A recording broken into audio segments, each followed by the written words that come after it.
नमस्कार। इतिहास के पन्नों से जुड़े आज के इस विशेष विश्लेषण में हम एक ऐसे विजेता पर बात करने वाले हैं जिसका महज नाम सुन लेने से ही पूरी दुनिया कांप उठती थी। Genghis Khan. हम एक ऐसे योद्धा के बारे में चर्चा कर रहे हैं जिसने आपस में लड़ते और कटते हुए छोटे छोटे कबीलों को जोड़कर इतिहास का सबसे विशाल और अटूट साम्राज्य खड़ा कर दिया। ऐतिहासिक दस्तावेज इस बात की गवाही देते हैं कि उसकी सेना जहां भी कदम रखती, शहर के शहर जलकर राख हो जाते थे। ऐसा खौफ था कि दुश्मन अक्सर बिना लड़े ही घुटने टेक देते थे। ये इतिहास के सबसे डरावने माने जाने वाले शासक की कहानी है। तो चलिए इस विषय की गहराइयों में उतरते हैं। आखिर चंगेज खान इतना खतरनाक क्यों माना जाता है? क्या वो महज एक खूंखार हमलावर था या फिर एक बेहद चतुर और महान रणनीतिकार? आज के इस निष्पक्ष ऐतिहासिक विश्लेषण में हम उसके शासन के इसी दोहरे पहलू को तथ्यों की कसौटी पर परखेंगे। आज की हमारी इस चर्चा की रूपरेखा कुछ इस प्रकार रहने वाली है।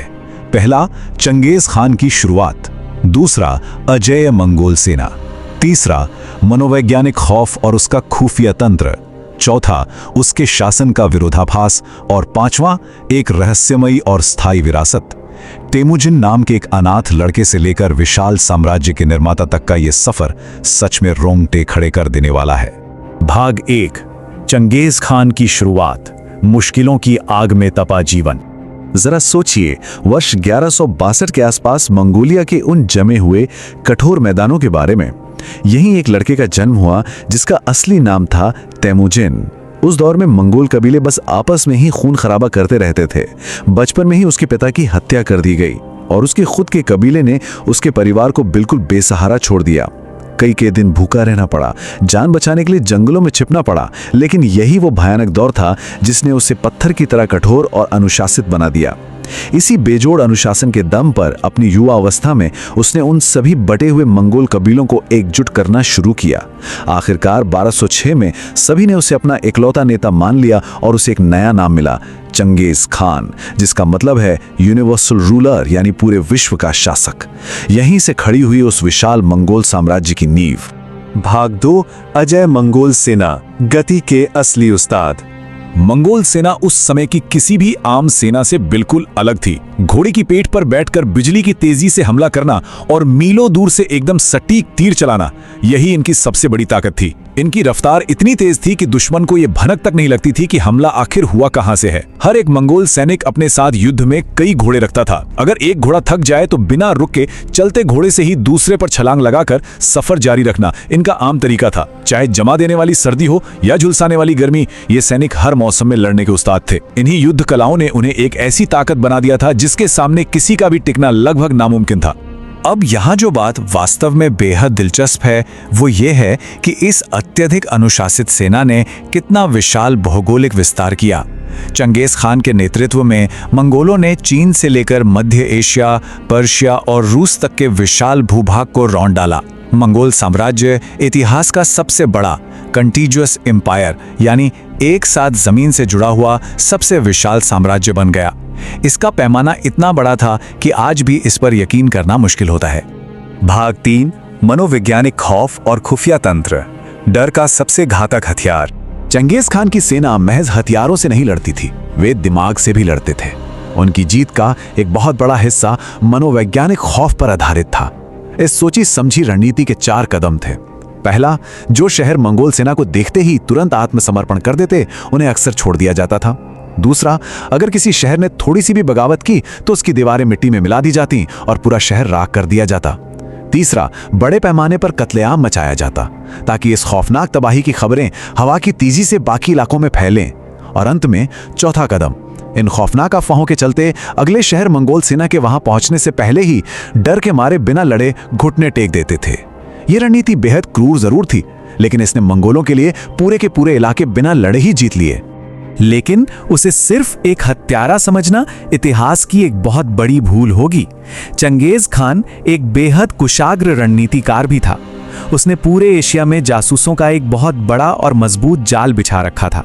हमला करने से काफी पहले ही उसके जासूस दुश्मनों की कमजोरियों की सटीक जानकारी उस तक पहुंचा देते थे। इतना ही नहीं, उसने एक बहुत ही तेज और व्यवस्थित संचार प्रणाली विकसित कर ली थी। इसी कमाल की खुफिया जानकारी के दम पर वो युद्ध के मैदान में अपने विरोधियों से हमेशा कई कदम आगे ही रहता था। भाग 4 शासन का विरोधाभास, खून खराबा बनाम बेजोड़ प्रशासन। और ये बात इस ऐतिहासिक सच्चाई को बहुत ही शानदार तरीके से दर्शाती है कि चंगेज खान का शासनकाल कितना विरोधाभासी था। एक तरफ भयंकर विजय अभियान चल रहे थे, शहर जलाए जा रहे थे, लेकिन दूसरी तरफ उसके प्रशासनिक चमत्कार देखने को मिल रहे थे। चंगेज खान ने सिल्क रूट जैसी अहम व्यापारिक राहों को पूरी तरह से सुरक्षित कर दिया था। उसका साम्राज्य इतना विशाल और इतना सुरक्षित था कि पूरब से पश्चिम तक व्यापार खूब फला फूला और अलग अलग संस्कृतियों का आपस में संपर्क बढ़ा। ये एक बहुत ही चौंकाने वाला तथ्य है कि इतनी बड़ी तबाही लाने वाले शासक ने ही उस समय के वैश्विक व्यापार को अभूतपूर्व सुरक्षा भी प्रदान की।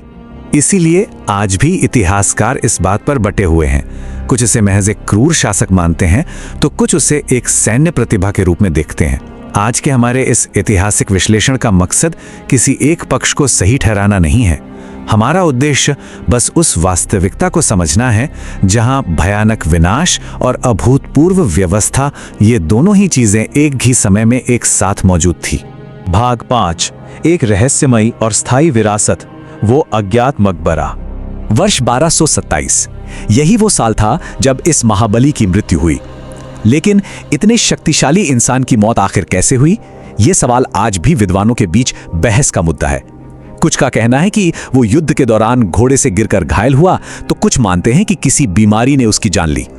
मौत का असली कारण क्या था, ये आज भी इतिहास के धुंधलके में कहीं खोया हुआ है। और उसकी मौत से भी बड़ा रहस्य है उसकी कब्र। दुनिया के नक्शे को हमेशा के लिए बदल देने वाले चंगेज खान का अंतिम विश्राम स्थल आज तक किसी को नहीं मिला। ये मानव इतिहास के सबसे बड़े रहस्यों में से एक है।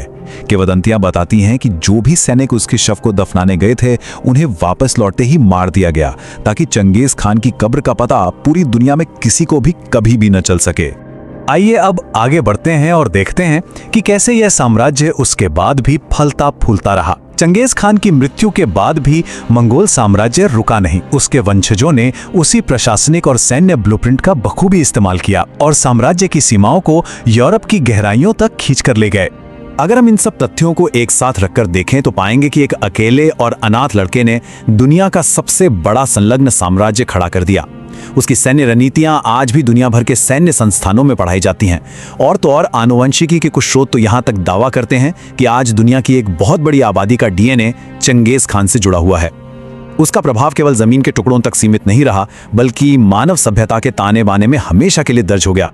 तो इस विश्लेषण को खत्म करते हुए आइए एक बहुत ही गहरे सवाल पर विचार करते हैं। अगर चंगेज खान आज के इस आधुनिक समय में मौजूद होता तो क्या ये दुनिया उसे रोक पाती? उसकी बेजोड़ रणनीतियों और खौफ पैदा करने की उसकी क्षमता के सामने क्या आज की तकनीक टिक पाती? ये एक ऐसा सवाल है जो सच में हमें उसकी वास्तविक सैन्य ताकत का एहसास कराता है। हमारे साथ इस ऐतिहासिक सफर में जुड़ने के लिए आपका बहुत बहुत धन्यवाद।